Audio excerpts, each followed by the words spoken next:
Hello guys, അപ്പം ഞാനിന്ന് പരിചയപ്പെടുത്താൻ പോകുന്നത് ഈത്തപ്പഴത്തോട്ടമാണ്. കുറച്ച് ഈത്തപ്പഴം പറിക്കാനായിട്ട് വന്നതാണ് കേട്ടോ. അതാ കണ്ടില്ല, എല്ലാം വലയിട്ട് നിർത്തിയിട്ടുണ്ട്, ഒക്കെ ആയിട്ടുണ്ട് കേട്ടോ. അപ്പോൾ ഈ വലയിട്ട് എന്താ ചെയ്യുന്നത് വെച്ചാൽ, ഈ പഴുത്ത് കഴിഞ്ഞാൽ ചിലപ്പോൾ തൊഴിഞ്ഞ് കിടക്കും. അപ്പോൾ അതിങ്ങനെ വലയാകുമ്പോൾ കൂട്ടിപ്പിടിച്ചാണ് കെട്ടി വയ്ക്കുന്നത്. ഇപ്പോൾ തുറന്നിരിപ്പുണ്ട്, ഞാനത് ശരിയാക്കി വയ്ക്കാം. അപ്പോൾ വലയിട്ട് എന്താണ് വലയിട്ട് വെച്ചിരിക്കുന്നത് വെച്ചാൽ, ഇത് പഴുത്ത് കഴിഞ്ഞാൽ തൊഴിയും. അപ്പോൾ താഴെ വീഴാതിരിക്കാൻ വേണ്ടിയാണ് വലയിട്ടിരിക്കുന്നത്. അപ്പോൾ എനിക്ക് 5-6 പറിക്കണമെന്നുണ്ട്. അപ്പോൾ അതിലേക്ക് ഞാൻ കുറച്ച് ഈത്തപ്പഴം പറിക്കുകയാണ് കേട്ടോ. അപ്പോൾ എല്ലാം ആയിട്ടുണ്ട് കേട്ടോ. നോക്ക്, കണ്ടില്ലേ എന്താ, നോക്കും നല്ല പഴുത്ത് കേട്ടോ. കഴിച്ചു നോക്കാം.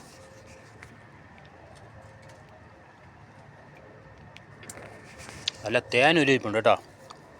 അപ്പോൾ ഞാൻ കുറച്ച് പറിക്കുകയാണ്. ചിലപ്പോൾ തേനീച്ചയും കാണും കേട്ടോ, ചില പണി കിട്ടും.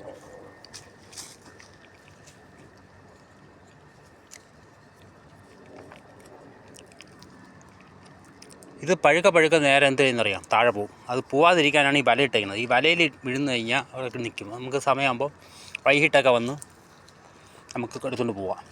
നമുക്ക് എത്രയാണ് പറിക്കുക, വേറെ കുഴപ്പമൊന്നുമില്ല. നമ്മുടെ വീട് അങ്ങനെയാണ്, ആവശ്യത്തിൽ പറിച്ച് തിന്നുക. കണ്ടില്ലേ, എല്ലാം ആയി നിൽപ്പുണ്ട്. കണ്ടില്ലേ, ഇപ്പോൾ ഈ സീസണാണ്, ചൂട് സമയമല്ലേ. അപ്പോൾ ഈ വല കണ്ടില്ലേ, ഇങ്ങനെ ഇളുത്ത് കഴിഞ്ഞാൽ അത് നേരെ ലോക്കാവും. അതാ, അപ്പോൾ അതാ അത് വീണ് കഴിഞ്ഞാൽ അതിനകത്ത് നിന്നോളും. കണ്ടില്ലേ. അപ്പോൾ ഇനി കാണിച്ചു തരാം. ഈത്തപ്പഴം വേറെ ഉണ്ട്, വെറൈറ്റികളൊക്കെ ഒരുപാടുണ്ട്, കാണിച്ചു തരാം.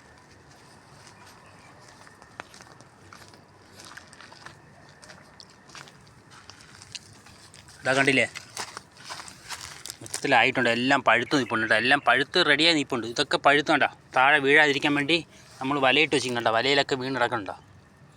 ഇത് അതാണ് ഈ വലയിട്ടേക്കുന്നത്. കണ്ടില്ലേ, ഒക്കെ ആയിട്ടുണ്ട്. ഇതാണ് നമ്മുടെ ഈത്തപ്പഴത്തോട്ടം. നമ്മുടെ വീടിൻ്റെ ഈത്തപ്പഴം തൊടാൻ മുമ്പൊക്കെ താഴെ പോകുന്നുണ്ട്. അതേപോലെ വേറൊരു വെറൈറ്റി ഉണ്ട് കേട്ടോ, അത് കാണിച്ചു തരാം. ഇത് ചുവപ്പാണ് കേട്ടോ. ഇത് വേറൊരു ഐറ്റമാണ്, ചുവല.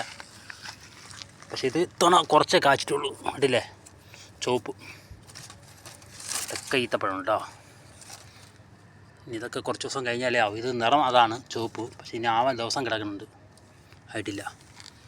പിന്നെ വലിയ ഈത്തപ്പഴം ഉണ്ട്. ഇതാ കണ്ടില്ലേ, എന്തുമാത്രം നിൽപ്പുണ്ട്. കണ്ടില്ലേ, ഇതൊക്കെയാണ് നമ്മുടെ വീട്ടിൻ്റെ പരിസരമാണ് ഈത്തപ്പഴത്തോട്ടം. ഇവിടെ മാത്രമല്ല, ഇനി അടുത്ത സൈഡ്, അപ്പുറ സൈഡ് ഇതുവരെ ഉണ്ട് ഒരുപാട്. അപ്പോൾ വീഡിയോ ഇഷ്ടപ്പെട്ടാൽ നമുക്ക് സപ്പോർട്ട് ചെയ്യാം കേട്ടോ. എന്താ കണ്ടില്ലേ, എന്തുമാത്രം നിൽക്കുന്ന കണ്ടില്ലേ, മരത്തിൽ എല്ലാം വലയിട്ട് വെച്ചിട്ടുണ്ട്, ആവശ്യം പോലെ ഉണ്ട്.